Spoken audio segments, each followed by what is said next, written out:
On this episode of the Bronze Metalist podcast, we talk about something I've been consciously trying not to do over the last week and a half, which is spreading the disease. Something I've been trying not to do with my cold, but it's also an album by American thrash metal band Anthrax. Let's get to it.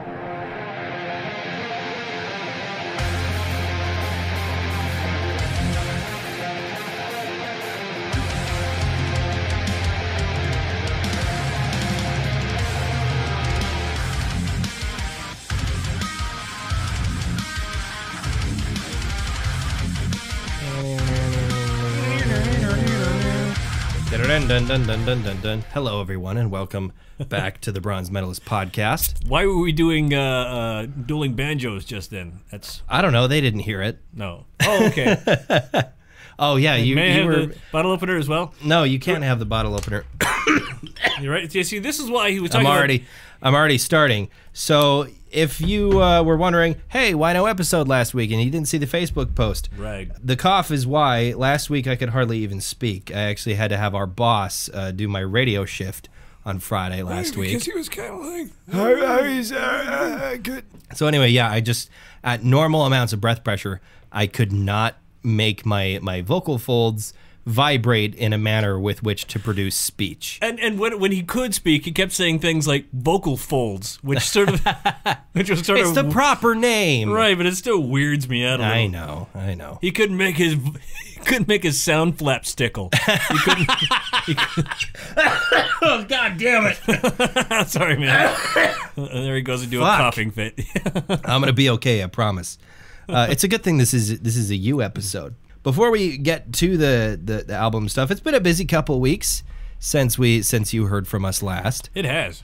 I think I'll pick up where sort of I left off. I was going to go hunting. I did go hunting. Mm-hmm. It was successful. I brought home a deer and this horrendous cold. So are they going to jerk the whole thing? Yeah, they're jerking the whole thing. They're jerking the whole thing. Which is weird because it was female. Really? So it's really, you get a female and then you start jerking it. I killed a female and I started jerking it. And then you went deer hunting. Hey! No, so yeah, we all filled our tags, and I guess when I go home tomorrow, I will see. We're recording this on Wednesday, by the way, the day before Thanksgiving. Mm-hmm. So I hope you all had a happy Thanksgiving since this is coming out on Friday. Right. Anyway, though, I'll see the state that those deer are in now, if they're all skinned. And why was my first because this is a metal podcast, my first thought, I said the word skinned, and then I thought of the Cannibal Corpse song Skinned and Fucked. So anyway, that's a romantic song. I hope they haven't been that. I'll have to have a very awkward conversation with my your dad. Yeah. Speaking of my dad, we had a scary moment there. I met, like, the day after I mentioned last week, you know, how he had been through chemo and everything was fine now. I come home and my parents and I are talking. Something gets mentioned and my mom's like, "Oh, do you want to tell him?" And I was like, "Tell me what?" And he's like, "Well, I had a scan this morning and they saw something." And I'm like, "Oh, brother." Yeah. Oh, God, here we go again. I was like, oh, you know, it can't be too bad because, first of all, it's not in the same place as it was last time. Mm-hmm. And it has to have only been there at least 6 months because that was the last time he went and got a scan. No more than 6 months. Yeah, no more than 6 months. It couldn't be older than that. So I wasn't too scared. And we had to wait for biopsies to find out anyway. It was a waiting game. So we went hunting in the meantime with that sort of hanging around loosely in the background. And my dad got his biopsy back last Wednesday, I think it was, and no cancer, thankfully, no cancer whatsoever. Yay. Did pick up a fungal infection somewhere. So, but then that would have been before you went hunting. Yes, it was before we went hunting. He did not pick it up while we were out there. I mean, you picked up a fungal infection while I hope it's not a fungal infection. Pretty sure it's just whatever common cold is happening at the moment. But yeah, he picked up a fungal infection somewhere, which is like the only, because I associate fungal infections with exotic places, and the closest thing was almost a year ago when he and my mom went on a Caribbean cruise. So maybe he inhaled some spores and they've been waiting there for that long and they were too small to see last time, or it was just some random thing that he breathed in at some point.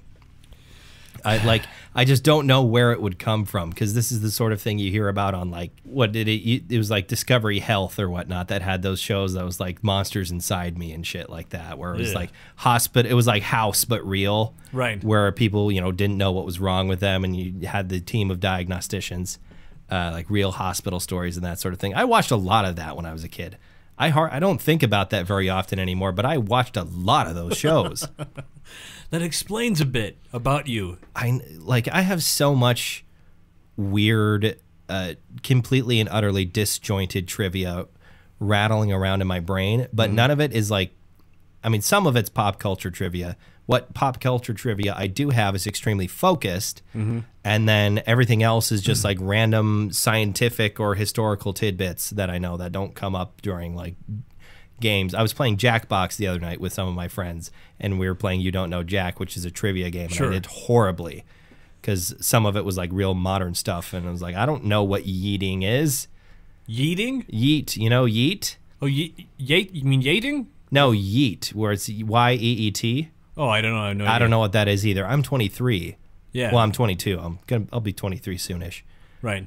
But like just after I turned 45. Yeah. So and I don't know what it is. So look, don't feel bad because I don't know. I don't really. It has something to do with like throwing something away carelessly. Oh. Something like that. Might use that. Yeah, I'll do that with my life. But that's what I've been doing ever since high school. No, so since then, I've had a week of sickness, and I hated everything about my life for a while, because that's how I am when I'm sick. I get extremely angry, and I despise everything, because I don't like being not at optimal, or at least normal health. I'm never at optimal health. No, I've been at optimal health for years. I haven't been at optimal health since I was like 13. Yeah, that's when you peaked. You peaked in junior I physically high. peaked at 13. You peaked at 13. Yep. Your mom and dad know? I'm not sure I get it. Okay, never mind. Just okay. Moving on. Oh, God. Now I just got it. Sorry. Anyway, one more story about being sick that I want to tell. When I finally went into the walk-in clinic last Friday to figure out what was wrong with me, because I was worried it might be strep throat or something like that, or pneumonia or what have you. So I went in, got checked out. Just the common cold, but they're like, it's the cold, so we can't really do anything about it. We can only, make you more... Oh, God, I was going to say we can only make you more comfortable as it comes to pass, which is like, that's like some... You're in hospice. Yeah, that's some hospice shit, but no, it was, we can only treat some of the symptoms until it goes away on its own. Yeah. And so I was like, okay, what do we got? So they gave me an albuterol inhaler, which has worked pretty well. They gave me some prednisone steroids to take in the morning to keep, swelling and stuff from going down. Or keep swelling to Yeah, we got you. To make the swelling go down. Yeah, we got you. Not to keep it from going down. That's the opposite effect. It doesn't cause swelling. Yeah. And then they gave me, if you're allergic to prednisone, it probably does. Possibly.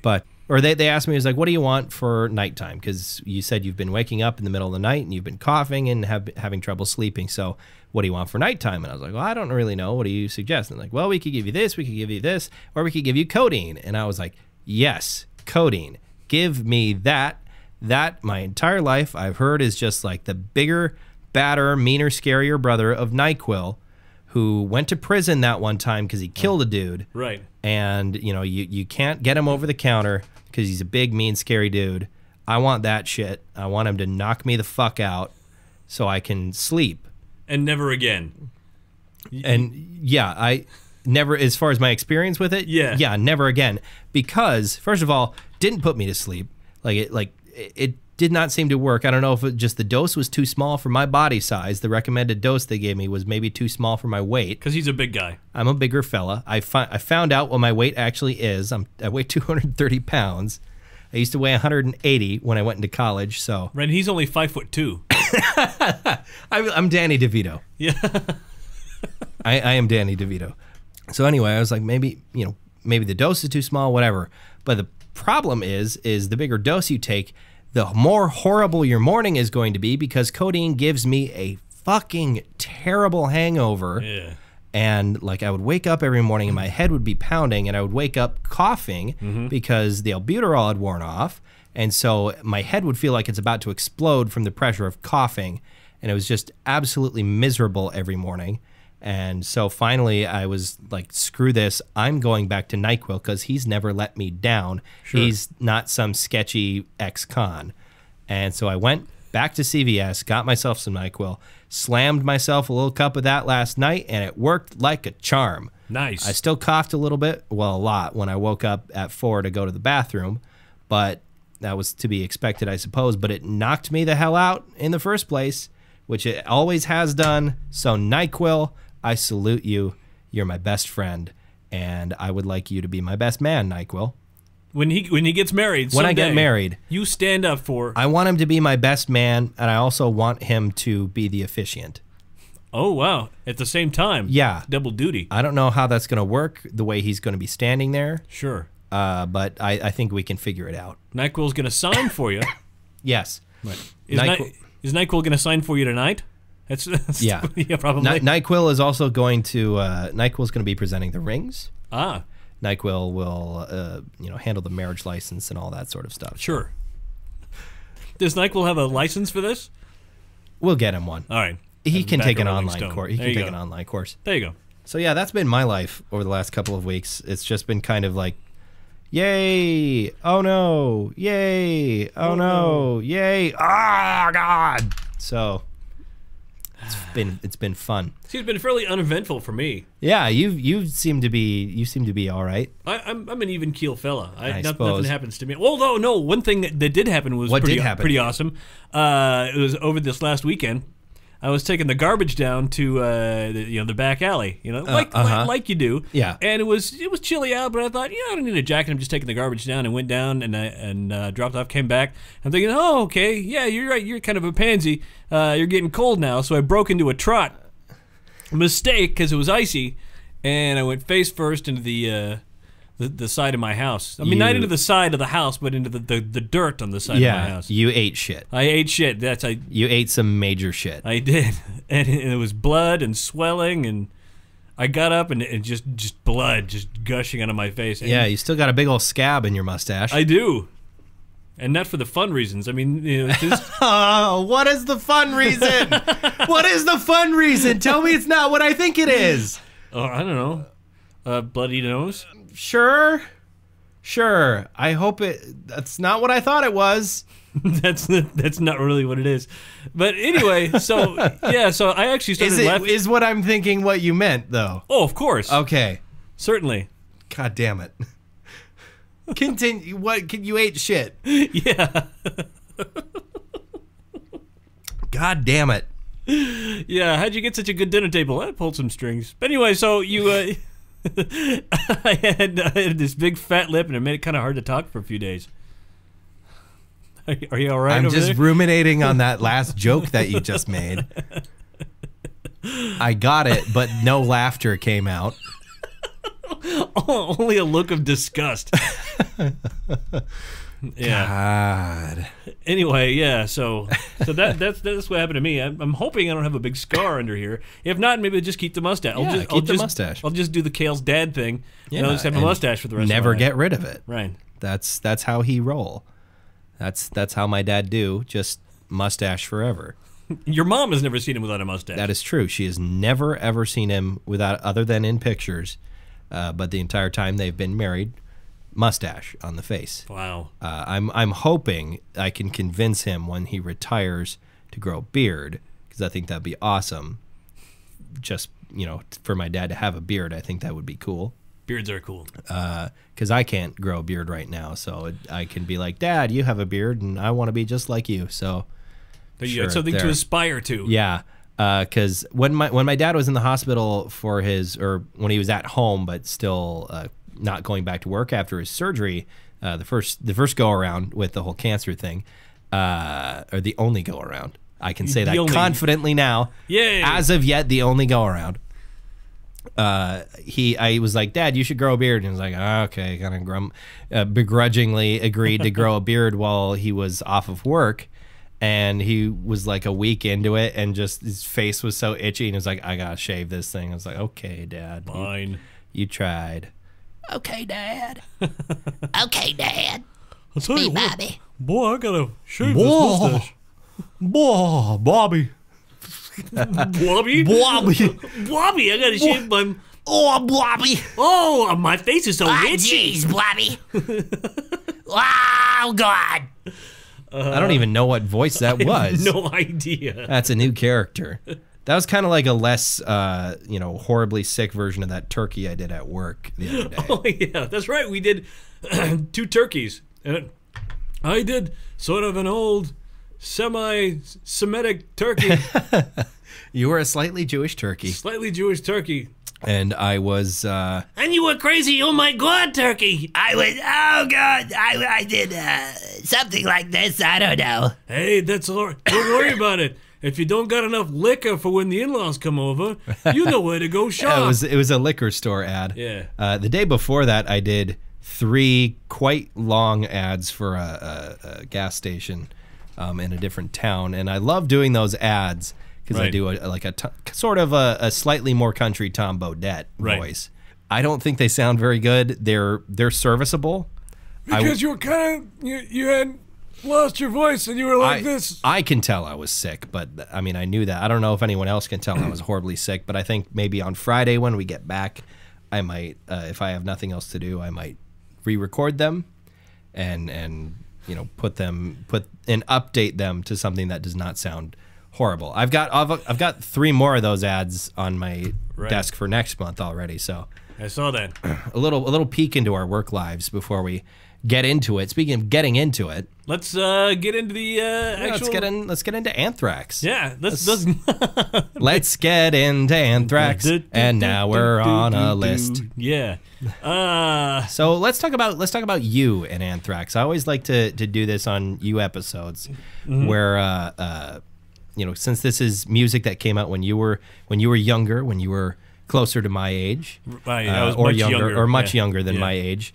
Talking about sort of how you came across Anthrax or this album and what it meant to you as a young person and what it means to you now. Well, as a young person, it meant bonding with my grandmother. Oh, yeah. So explain, please, how your grandmother came to be associated with the band Anthrax. We were at a music store, and we were looking at music, and she wanted, to buy me some music. She wanted me to be interested in music, and I was just sort of any music. Yeah, I was blossoming into a teenager, and she said, and I said, I want this album by Anthrax, because I had read about it, because I was always reading the metal magazines. Yeah. And this had been 1986. Okay, so a year after the album came out. Yeah, and she said, "Yes, I'd love to buy this for you." And I think later on she ran it, molded over in her head, went, maybe I shouldn't have. Maybe, yeah, because she was hyper religious. And, okay. Yeah, but it was more important that she did something cool with her grandson. Yeah. And so I got this album, and this is actually before their second full length album. Yeah, I believe. Let me look at the album page here. Second studio album. Right, and the first one with Joey Belladonna. Yep, it's their first with Joey. Back to your grandmother for a second. Because you mentioned she's very religious. I do think out of like the big 4 thrash bands. Yeah. But like out of the big 4 thrash bands. Yeah. Anthrax is probably not the worst one. You chosen from a religious standpoint. I think I could have gone with Slayer. Yeah, they don't. Anthrax doesn't seem to lean very heavily into the whole Satanism aspect of thrash metal. Right. No, they have a lot of social things in there. In fact, there are some great social themes on this album.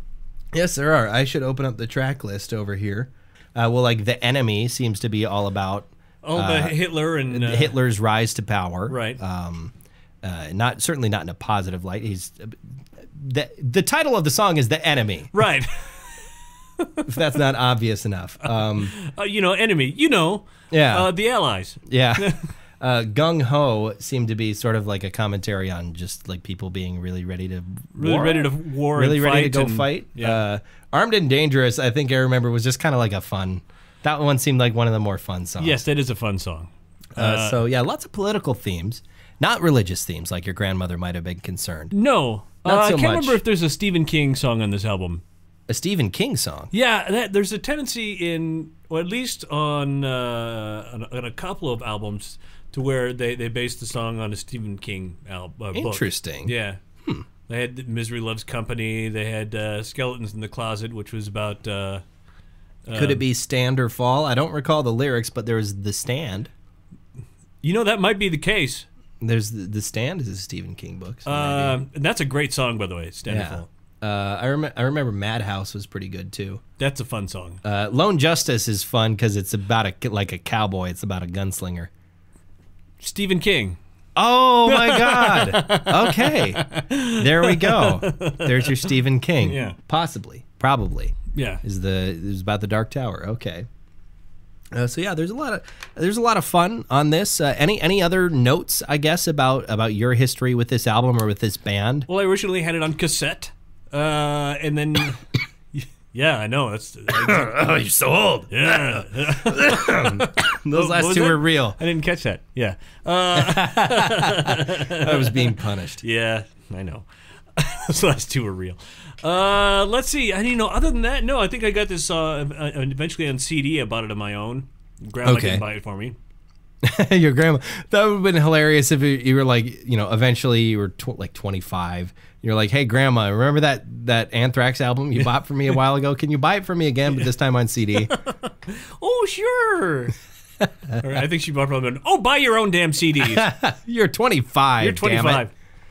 Go buy your own Anthrax CDs. Go buy your own Anthrax.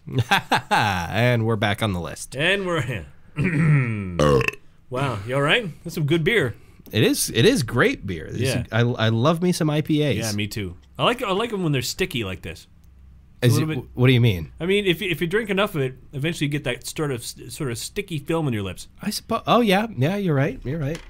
I guess I haven't thought about that when I've been drinking IPAs. That was my beer for the summer because IPA is a summer beer for the most part. Oh yeah, it's very citrusy. I enjoy it any time of the year, but summer is really where they shine. No, you gotta be careful with this one. I don't know if you saw the footnote on that. What is it? 10 Rogue Farms hop varieties, 10.10% alcohol by volume. That's a lot. Yeah. That's, I think, legally that makes us a malt liquor. I think, I think under so. certain designations. And there's certain demarcations. Certain declinations. Certain declinations consider this malt liquor. You're not drunk. You're drunk. Anaconda malt liquor. So what they're really saying, Black Dynamite. Oh yeah, great movie. Great movie. We're gonna get okay. So sidebar. Something that I mentioned we wanted to talk about tonight. That we should have talked about before we started talking about the album, but we're doing it now. Okay. Surprise. Spoilers, by the way, coming up here. Spoilers for the movie that we both watched or have watched. I watched it recently. You watched it sometime. I watched less it recently. The last few weeks, and actually, it was within the last few weeks. Well, it's a newer movie. It is. Yeah, it is a fairly newer. So the movie, and just to tell you why. It seems like maybe longer for me is because I actually sat and watched it and had a few of these cocktails and don't recall the ending. Okay, so we both watched. So it'll be a spoiler for me as well. Yeah, you'll get to experience it all over again. Maybe I don't want to spoil it, so you can watch the movie sober. Yeah, maybe. Well, it took you a second. I don't have the kind of time to rewatch movies a lot now. Okay, it's not a particularly long movie. So it's a good movie that we good. watched.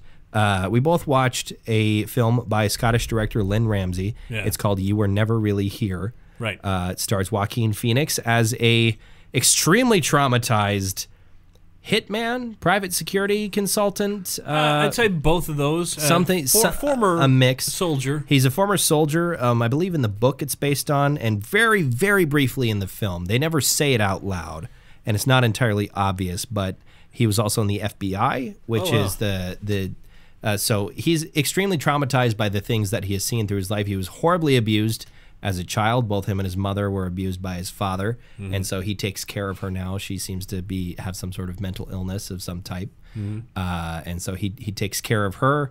And his specialty as a private security consultant is he rescues little girls, usually little girls, it seems, discreetly. It's not like a public thing. If they don't want the police to get involved, he will go and rescue them, and does it very, very viciously at the end of a ball-peen hammer. Right. And so it's the movie it's an extremely psychological movie, which I appreciated a lot. There's so many like just flashes of things that he has seen and things that have happened to him, and you get to understand his character so much and why he seems to be sort of fixated on rescuing little girls in particular. I mean, it's just, you know, children make sense, but like there's sort of a reason why he specifically focuses on rescuing young girls. And then one of the flashes shows that from his time in the FBI, he had witnessed, I got a bubble in my throat. He had witnessed like a shipping container full of people that were assumably being human trafficked that had died, like a bunch of like people that were bound for prostitution rings, essentially. And so they suffocated. They suffocated in like a shipping container, like in season 2 of The Wire. Yeah. That's the opening episode of season 2 of The Wire, except they weren't Asian in that. They were Eastern European. So anyway. Which I've never seen that show either. You should watch The Wire. It's very good. When I say either, I saw this show. Yeah. I just haven't seen that show. Yeah. So anyway. I know I need to watch it. Joe, who is Joaquin Phoenix's character, gets hired to rescue this state senator's daughter. She's being held by some people that are supposedly running like a child prostitution ring. And so he goes to rescue her. He stakes out the place. He finds her after killing all the people in the building. Right. Sans other young girls. He kills, a patron. He kills the security guards. And then he leaves and takes her to a hotel room to wait for her dad, when he discovers that her dad committed suicide, supposedly committed suicide. And just after they see that on the television, 2 police officers show up at their door with the night manager of the hotel. They shoot the night manager in the back of the head, and Joe gets covered in brain matter and gore. And they take the girl, and when Joe manages to wake back up, he discovers pretty much everyone he knows and is involved with has also been murdered to cover things up. His own mother. Including his mother. Yeah. And there's an extremely emotional and touching scene that he has, not only, discovering his mother, but also he has a surprisingly emotional scene with one of her killers who he is shot and is on the floor dying. Right. Like, that was unexpected, and I thought that was really interesting. That was really cool. That was really cool. And then he goes to give her a water burial. Right. And is expecting to drown himself, and then decides, no, I'm going to go and find her and rescue Nina. And so he discovers she's being held at the estate of New York's governor in the fictional universe of this film. Right. And he is supposedly she is his favorite, essentially. Like, he's been involved with this. And I think what it suggests is maybe her dad wasn't her dad, but was like one of the other men who would like trade her or something like that. Right. Either that, or even though he was her dad, he consciously got her involved in this for political favors or something. They only imply that. Yeah, it's never outright said. There's so much in this movie that is subtext. This has become a movie podcast, and I'm sorry, dear listener, but it's an interesting movie, and you should watch it. We'll get back to the album in a tidbit. So Joe goes and finds her, and there's the huge palatial building in the middle of upstate New York. Right. And he goes to find her and discovers, after killing some of the security guards and getting inside, that the governor has already been killed by Nina, who then promptly, after slitting his throat with a straight razor, went downstairs and had a meal. And so he takes her over to a diner, and they're just trying to figure out where to go from there. And Joe falls asleep and has a vivid and horrifying hallucination of shooting himself in the middle of the diner, and nobody notices and just like keeps walking on by. And that was disturbing. And I thought, for a second, but like before nobody noticed, I thought it was real. It's like, holy shit, that's how you end your movie. Okay. But then Nina comes back and it's like, where do you want to go? It's a beautiful day. And Joe's like, yeah, it's a beautiful day. And it's, I don't know. And that's how the movie ends, right? Yeah, that's how the movie ends. Okay, so then I do remember the whole movie. Yeah, it just ends with them in a diner trying to figure out where to go. And that's it. There's not a huge like climax or anything. The climax really is Joe deciding not to drown himself. Right. That is like the climax of the film. And the rest of that is just, you know, him sort of discovering that I guess Nina is quite a bit like him, right, in a sense. She's disturbed. Well, she's been disturbed by her situation. Yeah. You know, she's already disturbed, and they're both extremely damaged people, and they're going to try and figure out where to go from there. I like this movie. This is the first Lynn Ramsey movie that I've seen. Mm-hmm. I've heard a lot about her as a director from different reviewers that I've watched over the years, where they're like, Lynn Ramsey's one of my favorite directors. I'm like, okay, check her out sometime. Eventually. And I finally did, because this was her first like big movie. Mm-hmm. It was produced by Amazon and released through there, and that's why I didn't have to pay to see it. yeah, because it's on Prime, which is what I watched it on.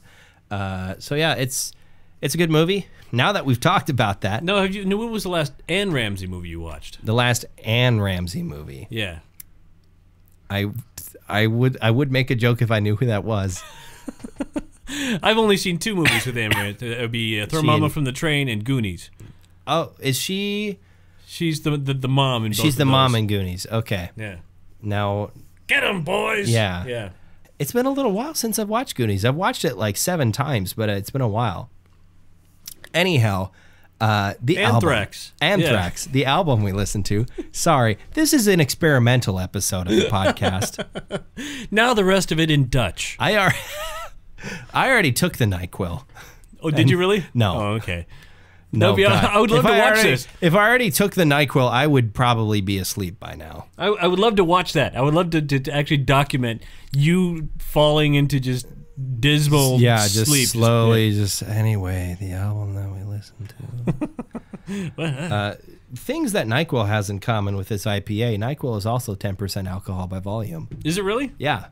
It's just, small bottle and you only drink a... Right, you don't drink the whole thing. Yeah. Well, some people do.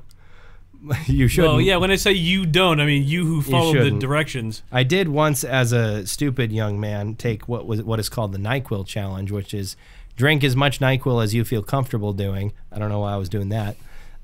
Drink as much NyQuil as you feel comfortable doing, and then try and stay up as long as possible. Oh, sure. So what I did is I did that, and then I started playing Skyrim, and about an hour later, I had dozed off and woke back up, and I was on the complete opposite end of the map, being in the middle of being attacked by a bear. Wow. I don't know how I got there. I think I did a couple of quests while I was asleep, basically. So basically you were sleepwalking. You were Skyrimming. I was sleepwalking in Skyrim, essentially. I was playing that tonight myself. A little bit of Skyrim. Skyrim, because I hadn't played any of the DLC yet. I mean, still after all these years. Real, yeah. Still hadn't played the DLC. I was DLC. gonna say, last one came out in 2013. Yeah, so okay. Playing the Dawn Guard. You're playing the Dawn Guard, then you're going to do Dragonborn. Have you built a house yet for Hearthstone? No, I haven't done Hearthstone. Oh, wait, no. Is it No, it's not Hearthstone. That's the card game. I think it's Hearthfire. I think they had to call it Hearthfire because Hearthstone was still out, and they probably wanted to call it Hearthstone, but... We're done talking about Skyrim. So back to the album. We got 20 minutes left on the clock. Let's talk about Anthrax. 20 minutes left on the clock. We're gonna go into the Anthrax again. Good God. This episode is a fucking mess. All right. So, spreading the disease, some specific information about the album. It came out October 30th, 1985. Mm-hmm. It's their second album, first one with Joey Belladonna. Like we said, he's still their vocalist, right? He's the vocalist again. Yeah, because they broke up briefly, or they tour? Yeah, well, John Bush from the band Armored Saint was their singer for a few albums. I believe the only original member of Anthrax is Scotty Ian, who's the rhythm guitarist. Yes. Which is interesting to me because normally, like a lot of original founding members, it's like, the creative force in the band. Yeah. Where, like, not to say that Scotty Ian isn't the creative force in the band, but typically that is the role associated with, like, the lead guitarist. And then you've got Scott as rhythm guitarist. But rhythm is... And that was one thing that I really noted while I was listening to it. Rhythm is surprisingly extremely important in Anthrax. Oh, big time. They're not they don't seem like a very lead heavy band. No, I mean there are leads in there, but the rhythms are so great and so heavy, and they're so dense to the point where, as much as I liked Joey Belladonna's vocals, I almost felt like his vocals were not heavy enough. I felt like his vocals were too clean for the guitars I was hearing in the background, because I started hearing that and I was expecting, because I haven't listened to Anthrax before, I was expecting like more of a Slayer style rasp to the vocals, but it's a very clean, very sort of operatic, sort of operatic. We say that so much, I know, but it's especially more or when less it's my true. turn. Yeah, you bring that sort of energy. I do. With your albums, you bring that sort of operatic energy. The opera, yeah. But like I was expecting something a bit harsher, and so there was a little bit of dissonance at first, but I got used to it. Right. And I think I really enjoyed this album more than maybe I was expecting at first listen. Mm-hmm. When I first hear those vocals breaking, I'm like, oh no, I wanted to hear like a yell of some kind. I wanted to hear Auschwitz, the meaning of pain, the way that I want you to die. Well, there's a southern pirate there all of a sudden. Tom Araya. What if Tom Araya was a pirate? Auschwitz. What if Tom Araya was a pirate? I need to do that now. I need to find an instrumental version of Angel of Death, yeah, and just do it as a pirate. Oh, that's fantastic.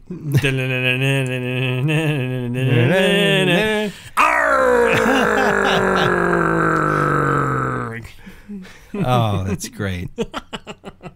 Angel of Death. It's the theme song guy from SpongeBob is now the lead. Are you ready, kids? I can't hear you. Yep. Yep. That's how it would go.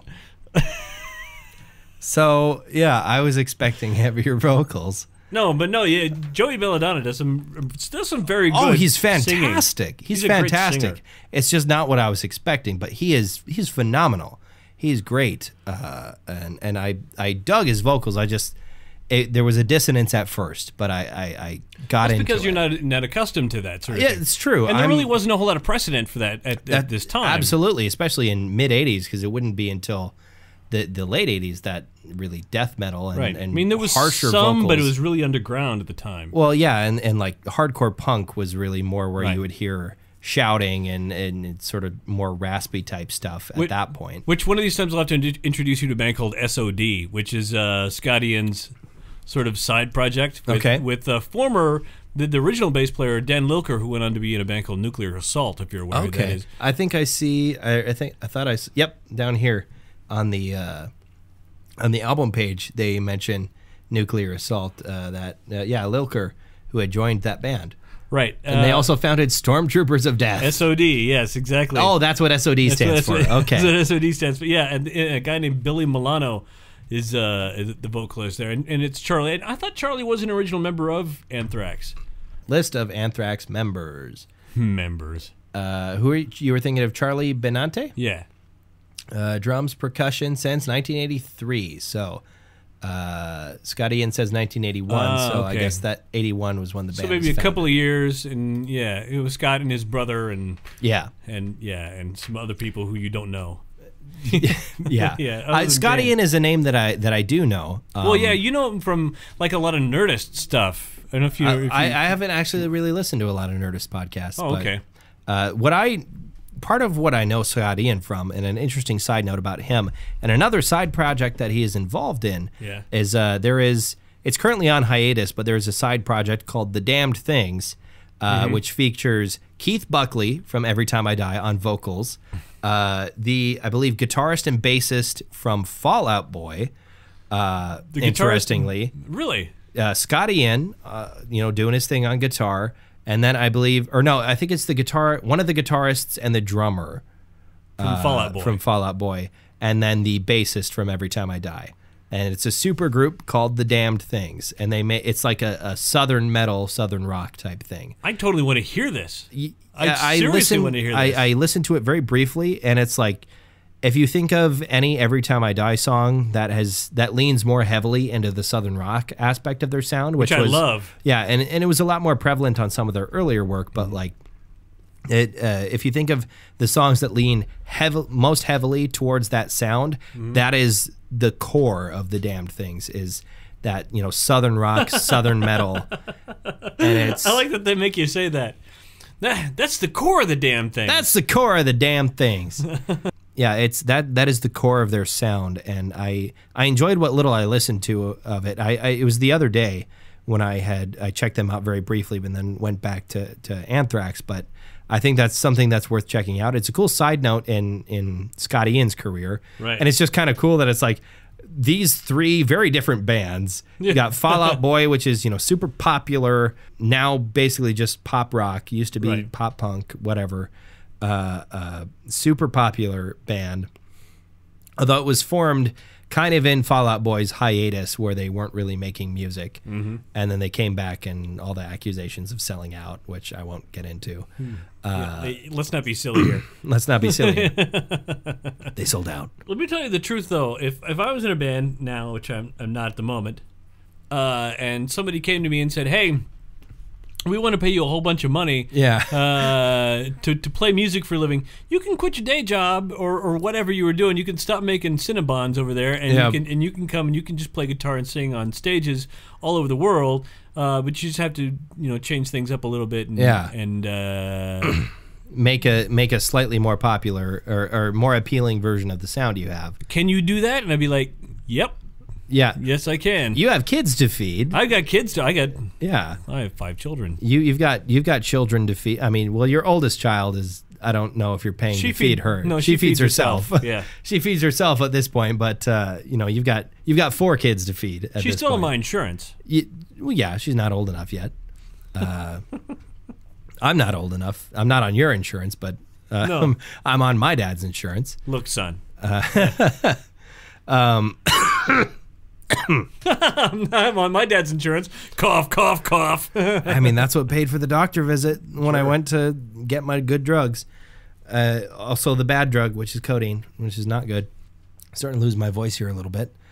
All right, let's sort of speed this along. Yeah, we'll speed this along a little bit and get back talking about Anthrax. So...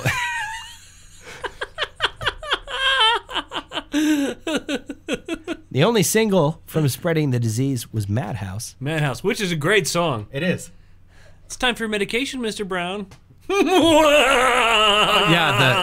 the sample was fantastic. Yeah. I love that. Just the crazy sample there. I saw some footage of Scotty and trying to play that in a Walmart on Guitar Hero? Guitar Hero, yeah, because it was a Guitar Hero.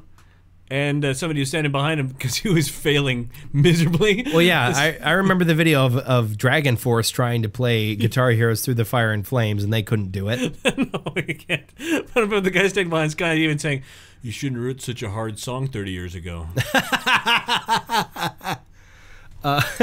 That's awesome. One thing I was thinking about when I was listening to this is... like the band that came to mind, because it's the band that is most similar to this that I'm also more intimately familiar with, is there was so much of it that reminded me of Avenged Sevenfold. Really? Which I listened to so much when I was first getting into metal. I think a lot of people my age had that experience. I feel like Avenged Sevenfold was probably a fan. Oh, very much. Yeah. I think all of them were... fans of a lot of classic thrash and that sort of thing. They started out playing, their first 2 albums are metalcore albums. Sure. Not necessarily as we would really recognize it as a codified genre today, but back then it was a bit more nebulous. And then their 3rd album was much more a heavy metal and thrash metal leaning album. And then they've kind of gone different directions from there. I didn't like Hail to the King. It was just really Hail to the King. I felt like was them trying to be Metallica, and it didn't really work out because they very obviously love Metallica, and that's great. Right. But it was like, I mean, yes, you're kind of the Metallica of this generation, but you don't need to try that. And then their next album, they have a new one that I haven't listened to that came out like 2 weeks ago, or maybe a month ago. I don't remember. A7X? Yeah, they have a new album out, I think. There's new something from them. And then 2 years ago, they released The Stage with no fanfare, no lead up. They released one song from it a couple days before the album came out. And The Stage was more like A7X trying to be Dream Theater. And it sounds so much better. Really? Yeah. I really, Dream Theater?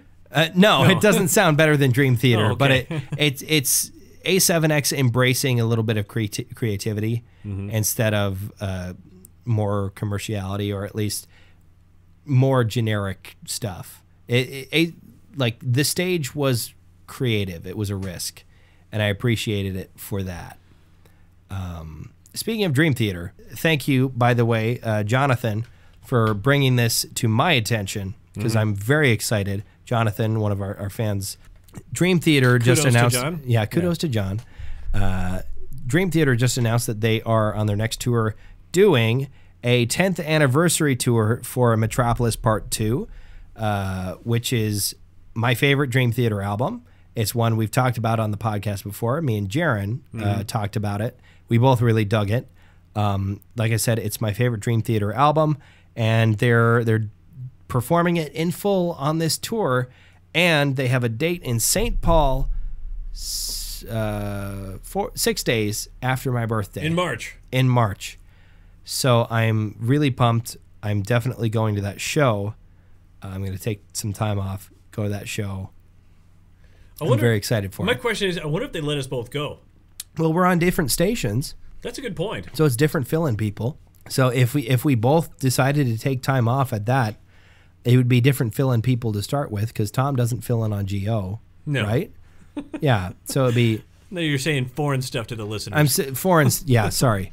I make it a point to try not to talk about work too much on the podcast, because that's not professional. But I feel like it's very likely that we can go if we both took time off at that same time. That would be awesome. If we went on a road trip, that would be great. Maybe I'll bring Jaron, because they really like that album. So I'll be like, hey, Jaron, you want to go on a road trip with me and OJ? That would be awesome. That would be great. I love that. Okay.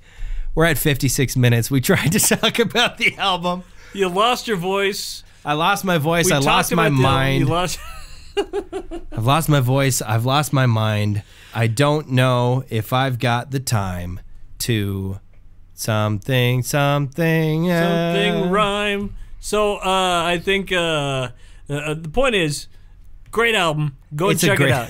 I think we've talked ourselves out. All right. I think that might be obvious to the listeners at this point. So thank you all very much for listening. If you like this podcast... Hey, remember $5 and we'll talk about you. Yeah. We'll talk nice things. Hey, okay. We didn't do that segment this time. Yeah, we were going to do it. This episode was not sponsored by someone named Michael. No, it wasn't. But you know what, Michael? Michael, you're a cool guy. Where I got your name from, you see, is you wrote a book called Monster of the Week. It's a tabletop role-playing game that is currently being used by the podcast The Adventure Zone as the basis for their podcast. I enjoy that. I enjoy your game. And we Michael, enjoy your written word. We enjoy your prose, Michael. We think you're a great guy. And these are all things that we would be saying about you sincerely if you had given us money, Michael. But since you didn't give us money and your time is now up, what the fuck, Michael? Eat shit, Michael. Seriously. Michael, eat a dick and die, you son of a bitch. How can you... This how you do me, Michael? God damn it, Michael. Is this how you do me? Michael. What is you going on? You son of a bitch. Michael, you come to me, Michael. And you say, I'm gonna make you an offer you can't refuse, Michael. You tell me that? You really gonna tell me that? You say that to me, I will fuck up your... I turned from Don Corleone into Scarface. You did. I will fuck up your whole life. You son of a bitch. I will fucking murder you. Michael, I will fuck you. Don't you ever try to fuck me, Michael. Don't ever try to fuck me. Do I look like a bitch, Michael? Does he look like a bitch? Michael? Why you trying to fuck me like a bitch, Michael? All right. Okay, my neighbors are probably getting worried. They got their phones open. They're ready to hit the button. All right. So that's what could happen to you if you give us money. Just a dollar. A dollar is fine. An amount. I don't know. Who cares? I don't know. You know, if you're a major corporation, we'll do the same. No. If you're a major corporation, we will treat you with respect and care. Sure, unless of course you're the makers of codeine. Unless you're the makers of codeine. Then you know what? Fuck you. Fuck you. Codeine. Big pharma. I don't know. Pfizer or whatever. So, Jesus Christ. As I said, thank you for listening. Yeah. If you like this podcast, check us out on social media. Follow us. Share us with your friends. You can do that on. There's some sort of aspect on every social media. You can do that on Instagram. You can do that on Facebook. On Twitter, it's called retweeting. Do it on the Twitter and retweet us. I have now become, like a 60-year-old man. Mm-hmm. If you just retweet us on the Twitters. If you retweet us on the Twitter, then we can... Yeah. It's super easy. You can do that. And it's like I have drunk NyQuil at this point. Drank, fucking. Drinked. Yeah. I consumed some of it. I didn't, but I did consume most of this beer. So anyway... I don't know how to end the episode. Well, I might just post all of this completely unedited. Fuck it, why not? You know what? Honestly, this is where we say congratulations or whatever. Yeah. Okay. We'll get there. So okay. Yeah, right. Social media, that's done. So you made it to the end of another episode of the Bronze Medalist podcast miraculously. I don't know how you did it because this episode was a fucking mess. I'm a mess. I'm trying to put myself back together. It was very entertaining. I'm Kale, and I'm a mess. And I'm OJ Bennett, and I'm a mess. Congratulations.